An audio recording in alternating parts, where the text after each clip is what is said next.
It's the Security Weekly News. I'm Doug White, and it's episode 451, which adds up to 10 or 10. I don't know. It's all scary. It's Friday, the 14th of February, though. We've got Bad Romance, Kimsuky, Red Mike, Ivanti, Nvidia, C Code, Postgre, Aaran Leyland, and more on this edition of the Security Weekly News. This is a Security Weekly production for security professionals by security professionals. Please visit securityweekly.com/subscribe to subscribe to all the shows on our network. We interrupt our program to bring you this important message. It's the show that keeps you up to date on the latest security news twice a week. Your trusted source for accurate security information and expert analysis. It's time for the Security Weekly News. IT professionals, mark your calendars. Zero Trust World 2025 is happening in Orlando, Florida, February 19th to 21st. This event is tailored for IT leaders and cybersecurity experts who want actionable insights on zero trust strategies, practical solutions for modern threats, and meaningful connections with industry peers. Plus, take advantage of hands-on cyber hero boot camps, expert-led sessions, and the chance to earn CPE credits and your cyber hero certificate. Save $200 on your in-person registration using discount code ZTWSW25 at securityweekly.com/ZTW2025. Reserve your spot now.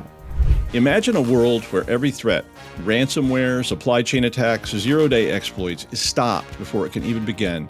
ThreatLocker makes that world a reality with a zero-trust approach to cybersecurity. By giving you granular control on every executable that can happen in your environment, ThreatLocker protects your business around the clock. No more guessing, no more gaps, just rock-solid protection that keeps your operations running smoothly and your data secure. Discover how ThreatLocker's least privilege approach can safeguard your organization against known and unknown threats. Take the first step toward total peace of mind. Visit securityweekly.com/ThreatLocker today.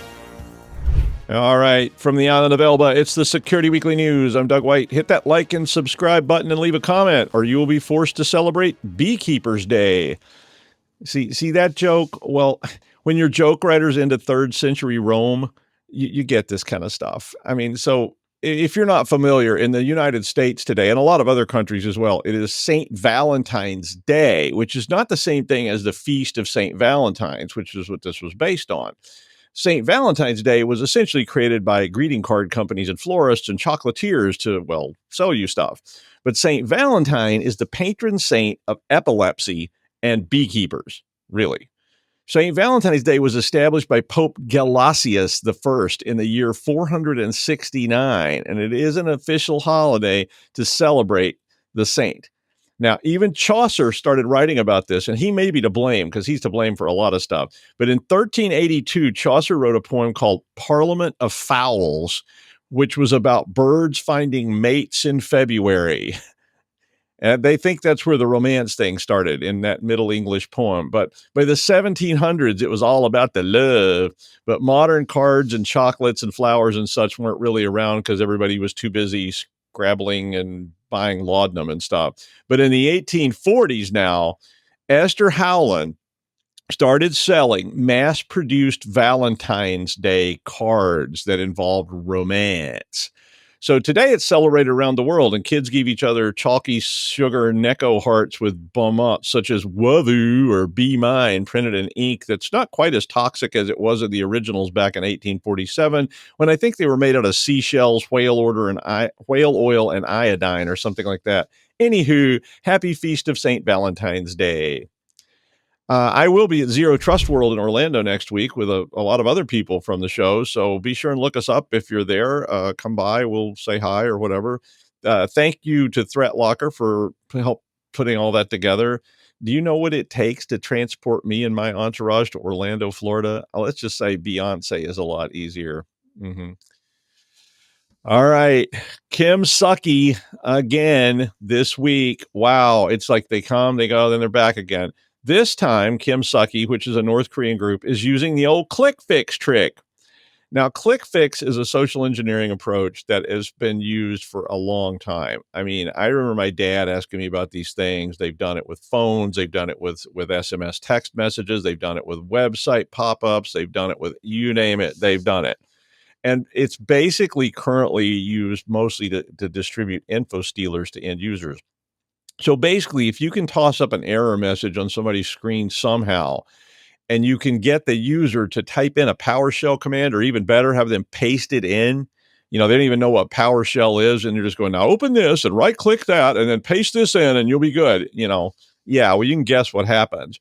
So Microsoft threat intel said that the attacker is pretending, amongst other things, to be South Korean government officials, and they contact people. This was in South Korea, but apparently they're doing this all over the place. They start talking to you, they pop up something, they send you an email that says, oh no, you're being used to attack this. So once they get your trust, you get another email from them that you now know who they are, and it's got a PDF. And when you read the PDF document, it basically sends you to a registration link and then gives you some PowerShell code to copy and paste so that you can register your computer. Yeah, the script actually installs a browser-based remote desktop tool, downloads a cert using a hard-coded PIN number, and then registers the victim's device with a remote server, which can then be used to exfiltrate whatever the attacker wants. Microsoft said these attacks started in January and have targeted individuals that work in international affairs, NGOs, government agencies, and media companies, not just in South Korea, but in North and South America, Europe, and East Asia. So maybe a little training to your people about what a script is, what it looks like, and what it could do, what PowerShell is, might be not a bad idea, just so that when somebody's asking you to run a PowerShell script and they're not telling you that that's what it is, you kind of realize that you probably shouldn't do that. Yeah. Red Mike is a Chinese attack group, and they're picking up where Salt Typhoon left off earlier this year.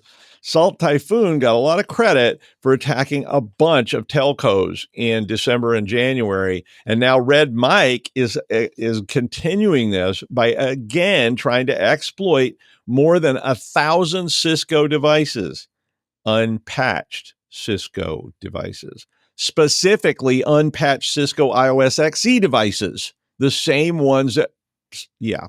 I mean, it just drives me crazy. These ongoing attacks have resulted in breaches at multiple telcos, again, including US ISPs, a United Kingdom telco, a South African telco, an Italian ISP, and a large Thai telco, because they didn't patch their routers and their firewalls. Now, over 1,000 Cisco devices were targeted in the original attacks as well, according to Insect Group. And the two vulnerabilities still being used were found 2 years ago, and they compromised over 50,000 Cisco iOS XE devices, which got backdoor malware being installed in those networks. In the initial round of attacks, Salt Typhoon was compromising people's accounts and listening in and or reading their messages. And if you were an important person as defined by your ISP or telco, you might have gotten a notification about this. If you were a non-important person, which means all the rest of us, then yeah, they didn't notify you. They just said, yeah, your stuff doesn't matter. You probably weren't talking about anything important. Patch this. I know it's hard to patch Cisco. It is. I've patched Cisco a lot, and it's hard to do sometimes. And it's, it's live fire stuff, and you're trying to patch while, everybody's yelling at you about their email not working. But patch it, really. I mean, you have to. Ivanti released fixes for 4 critical vulnerabilities across its Connect Secure, Policy Secure, and Cloud Service application products on Tuesday. One of those was a 9.9 CVSS score that could be done with only low-level privileges required. The worst one they had was a stack-based buffer overflow that could allow remote code execution by an authenticated attacker. So it's not quite as bad, but that doesn't mean they don't have credentials, right? Neither of them required admin credentials at all. So, how can you fix this? Does it require the sacrifice of a ram to St. Valentine at the full moon? No, you need to patch it, and the patches are available. Ivanti released patches in their latest versions, so it's fixed if you would just fix it. Ivanti currently has 24 flaws, not these actually, but there's 24 already listed in the known exploited vulnerabilities, or the KEV catalog, which is maintained by the U.S. Cybersecurity and Infrastructure Agency, at least until they shut it all down soon. But around half of those 24 are from 2024 and 2025. So ensure you are patched up. Nvidia Server Tools has a flaw that could allow compromise of AI servers. Yeah, that always sounds good. Wiz found this flaw last year, which could allow someone to escape from a container and run high-level commands or view data in other containers on the host machine. I mean, this is, some people are afraid of spiders. I'm afraid of people escaping containers. I'll take spiders all day over that. I mean, I always, originally, I mean, and call it naive me, I always felt that getting out of a container was really difficult. And I never, ever saw anyone do it. I'm not saying it can't be done. Obviously, it can. I just never saw anybody do it. And, I really felt like virtual machines were safer, that Dockers and things were safer, but, obviously they're not. So you can break out of the matrix and see the real hypervisor world underneath and then just run around doing things in that world. I don't know. Whatever you do in the matrix world, if you weren't in the matrix, I mean, it didn't look too fun. Like all my friends are in slime baths with things down their throat, but I'm out here walking around eating burritos. And I don't know. Anyway, the vulnerability concerns the way that Nvidia's container toolkit handles runtime commands, and it could allow someone to get root on the host server. So not on their device, but actually outside the container on that hypervisor. Nvidia has not released a lot of info and basically said they didn't want to give away how to do this, I guess until it's all patched up. But Wiz said that the vulnerability allows mounting the host root file system into a container, and that would allow unrestricted access to all the host files. Yeah. Yeah, they also can apparently access the host's container runtime Unix sockets, would allow you to launch your own privilege containers. Yeah, not that what could you do with that? Yeah. Advice is to update your NVIDIA container software before somebody compromises your AI. And well, that's how you end up in the Terminator or Matrix universe, or maybe both at once. So patch. Getting a theme here? Speaking of buffer overflows, and I love a good buffer overflow. It was one of the first things I ever learned how to do. It was mine. This was a heap overflow, but it was like the first thing I ever experimented with. It was like, can I make this thing crash? Wow, that was easy. Well, the United States has now labeled buffer overflow vulnerabilities as unforgivable defects. I'm not sure what that means, but it sounds pretty awful. And, but they pointed to products like Microsoft and VMware as examples of things that contain unforgivable defects, which would be true.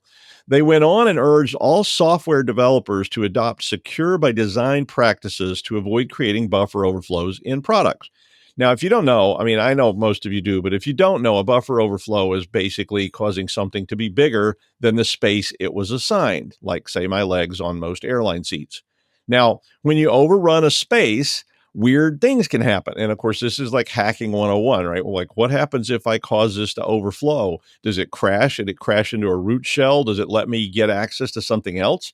Like sometimes you can overflow into another space and there might be something good in that space, like say a secret. Or you might even be able to tag the other space to link your own code into that space. And now it runs what you sent it and it's running as, that kind of thing. Now, much of the blame goes on to C, because with C, you can do anything. C giveth and C taketh away. And if you can do anything, well, you can do anything badly. So you're given godlike powers and you don't use them very well. And you end up with, I don't know, duck-billed platypi or something. But so instead of improving coding techniques, the suggestion is basically don't have your coders behave better. Just shift into more restrictive memory-safe languages like Rust, Go, and Swift, because programmers never just try to do better. I mean, and again, I have no problem with Rust and Go. I think they're great, but I don't know much about Swift. But it's sad we can't just write better code, so we have to shift to code that won't allow us to do anything, and then we can complain about not being able to do what we want. Oh, well, years of everybody telling everybody to write better code didn't work, so now they're calling it an unforgivable curse and saying, just switch languages if you can't use the one you have correctly. We could also say that about English.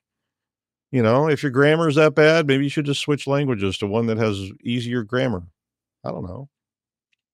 Rapid7 flagged a new 0-day in PostgreSQL that has been used as a critical component in a chain of attacks against Beyond Trust remote support. Now, this affects all PostgreSQL, but it's been primarily focused on Beyond Trust remote support.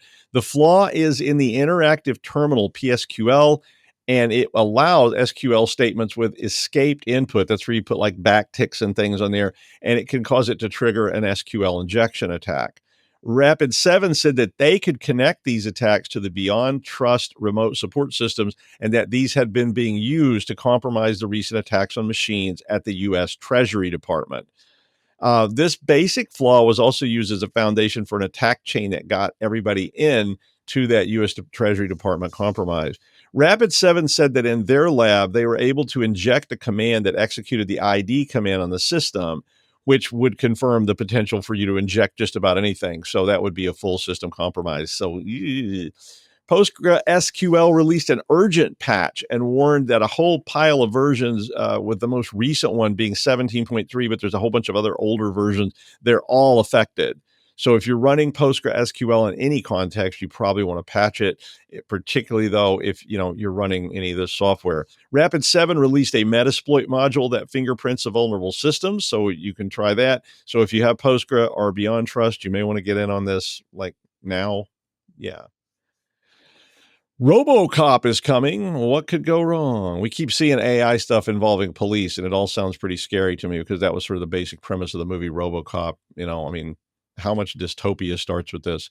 But the headline made me more nervous than the article. A new AI system has been created by Surrey University in conjunction with the Institute for People-Centered AI, which just sounds like a contradiction, right? People-Centered AI. And it was a collaborative project with the Metropolitan Police, I presume, of London. The tool is to track knives, with a K. So basically, it sounded really scary when I read the headline, but it actually is just a way to allow police officers to record weapons found, recovered, or seized and generate reports about knife crime patterns in the UK. Now, I live in a country where they have, I don't know, some astronomical number of, machine gun attacks every year. So they don't seem to worry too much about knives. But in the UK, they have more than 50,000 knife crimes were recorded in England and Wales from June to June in 2023, 2024. So I guess the AI can see if the knife is a repeat offender or something. So if that stiletto you're carrying was used in a crime in Swansea and it turns up again in a bar fight in Gillingham, the system could tell the officer it was used before and maybe track, the movement of the knife. Like maybe you just ride the trains back and forth from side to side of the UK and stab people. I'm not sure. So it's not RoboCop. They did say it was trained on 24,000 images of 550 different knives and can distinguish features from all kinds of different viewing angles and lighting. So I guess it's helpful AI, at least until it decides that a cell phone is a knife and sends out the drone dogs to take you down. Black Mirror, call me. I got a million of these.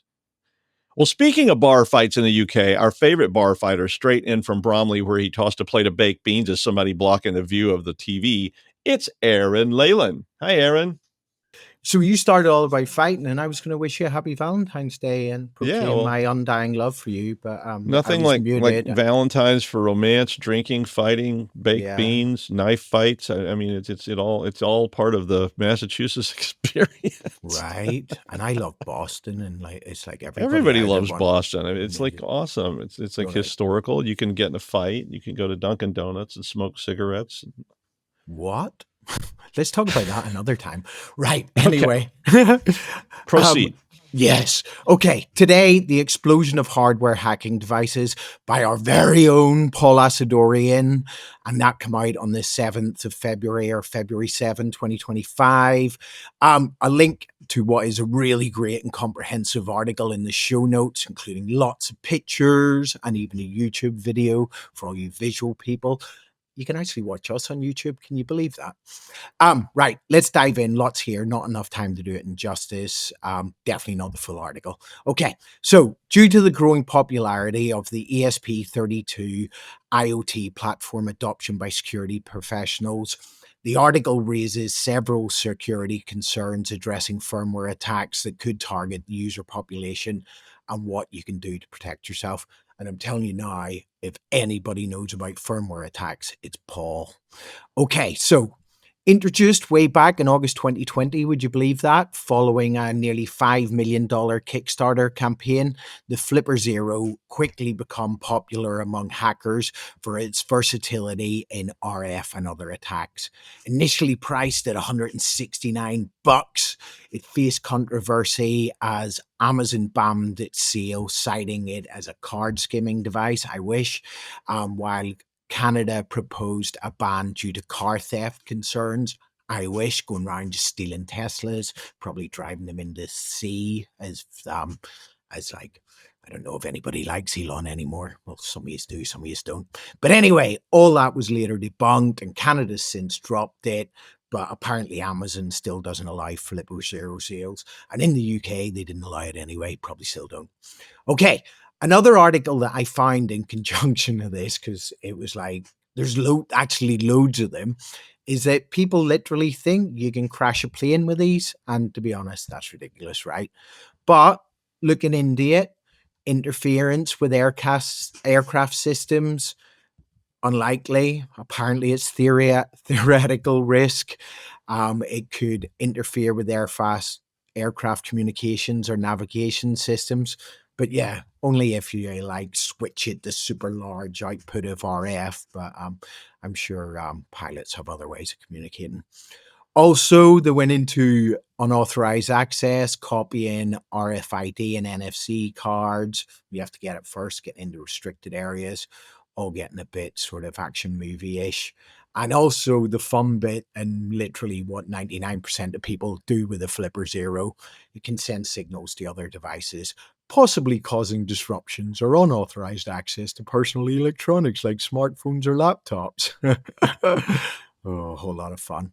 Okay, so not really then. And who actually puts their phone in airplane mode? And what about if you get Wi-Fi in a plane, then you have to turn it on? So why do they tell you to turn it off?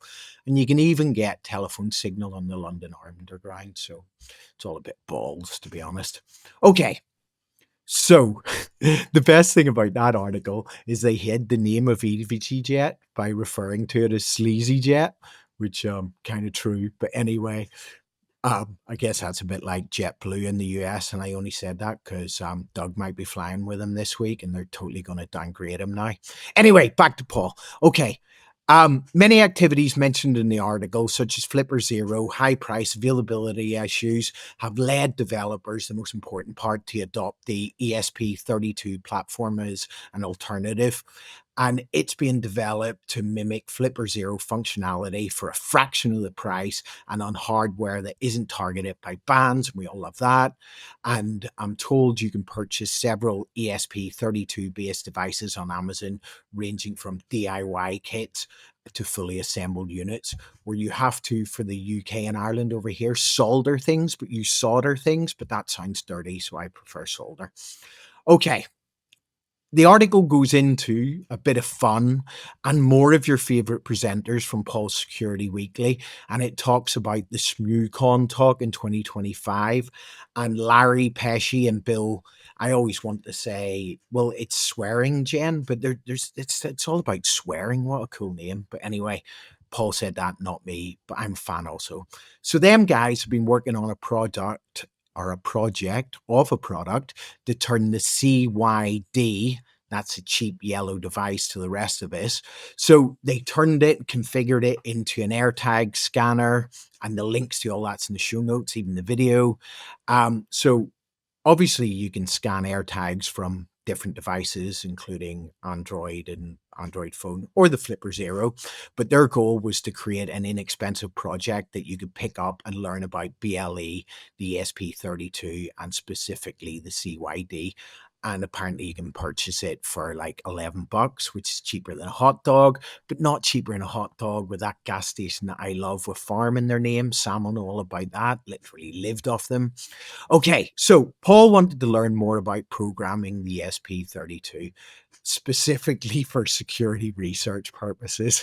Okay, Paul. As there is, I'm told, and I believe this, a flourishing community of ESP32 enthusiasts who are customizing the devices for ESP32 Home and a long list of other projects. But importantly for us security folks, he talks about security and supply chain concerns and firmware flashing. And he says that many ESP32 users, including security researchers, use a web interface for firmware flashing. And this involves connecting the device via USB, like that's connecting the device via USB, and visiting a flashing website. Well, that sounds like something Doug would be on. And selecting the device and firmware and flashing it. So he says the process raises security for concerns, and this is his wheelhouse. This is what he does. It's cool.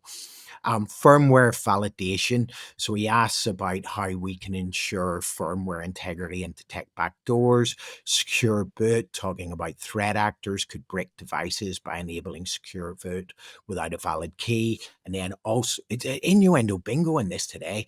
Backdoor deployment. Attackers might use the Wi-Fi interface for C2 communication or deployed USB-based backdoors. Okay, so the article goes into detail on how to combat all this, and it's all super interesting. Paul then goes into some recent threats, and he says security researchers are targets for threat actors, as seen in recent incidents where GitHub repositories contain POC exploits that were backdoored. Really interesting stuff, and and hackers hacking hackers, and not always for the lols, right? This can actually be really serious APT stuff. So Paul goes on about supply chain analysis. Open source environments like Platform IO simplify development by automatically pulling in required code libraries. However, this convenience introduces risks, as the code pulled from third-party sources might be untrusted. Yeah, right. Tools like Platform's IO's inspection feature can assess source code for performance issues and static bugs, but probably doesn't detect all vulnerabilities. Probably definitely not. Okay, for a deeper evaluation, tools like Gripey, that's GRYPE, can audit the supply chain of containers and source code. He says that unfortunately support for ESP32 development may be limited. Enhanced scrutiny of dependencies and manual inspections. God, manual inspections. Let's get into that. And let's do a bit of static code analysis all over that, right? Says that's essential to ensure firmware security. So you better get a ninja on that. Okay. I am sure third-party libraries and dependencies keep us all awake at night, because that's where I hide my malicious code if I had any. But anyway, so in conclusion, the rise of IoT devices and open source platforms like the ESP32 has expanded the attack surface for firmware-based devices. Security researchers and threat actors often use the same tools, resulting in increased risks. So Paul had some key takeaways. This probably isn't them all. Firmware integrity, secure boot, and flash encryption on ESP32 platforms are essential, but not always practical, leaving firmware vulnerable. Attackers bypass cryptographic checks by tampering with verification binaries. He talks about some supply chain vigilance. Third-party libraries and dependency tools introduce risks. Tools like Gripey and EMBA can audit firmware, but validating source code is crucial. Also, monitor unmonitored devices. Fun. Devices like firewalls, load balancers, and routers are being weaponized. Behavioral analysis and firmware level telemetry are necessary to detect anomalies. I totally agree with this. It might actually be harder to notice it going in if you're some people. So you must find out when it's there, and especially when it's beaconing towards C2 devices. So Paul strongly states that defenders must adopt a zero trust mindset for firmware and embedded systems. Defenders must enable hardware rooted security features such as Intel Boot Guard and Secure Boot. Also, treat firmware updates with the same urgency as software patches. And finally, audit IoT device configuration to minimize attack vectors, such as disabling exposed interfaces. He sort of finishes it saying that every network component from a $5,000 firewall to an $11 hot dog ridden ESP32 device is a potential target and requires rigorous security measures. Look, if you can hack a casino through a fish tank, then everything is in play. Now back to Dr. Doug in the studio, who's going to tell me what casino that fish tank was in. Dr. Doug, can I be your Valentine? And what casino was that, please? A fish tank? Yeah, the fish tank IoT device, the like heating device. Oh, was it in Caesar's Palace or in Bally's? It was I don't in know. Bally's, I think. Like if you do a quick search of the internet, it's still Well, I'm sure pretty you can well find hidden. it. Yeah. Someone All right. else. Thank you, Aaron. Well, on St. Valentine's Day, my cynicism knows no bounds. Remember how Lydia Alamonte didn't give you a Valentine's card in the 6th grade? And no, I don't either. But romance baiting losses, also known as pig butchering, rose 40% last year. So, this pig butchering is growing so fast, it would make Esther Howland's head spin. Spin. Basically, bad types jump on dating sites, create fake accounts, approach victims, schmooze them, and then start trying to get them to give them money or access to their bank accounts or who knows what. I was literally talking to somebody like about a month ago who asked me, and they said they met this really nice person on a dating site. And they said it all seemed okay. The person seemed legit. There didn't seem to be anything wrong. They were just talking, nothing untoward. And then they decided they would meet in a public place, as often people do who are using dating sites, so everybody's safe.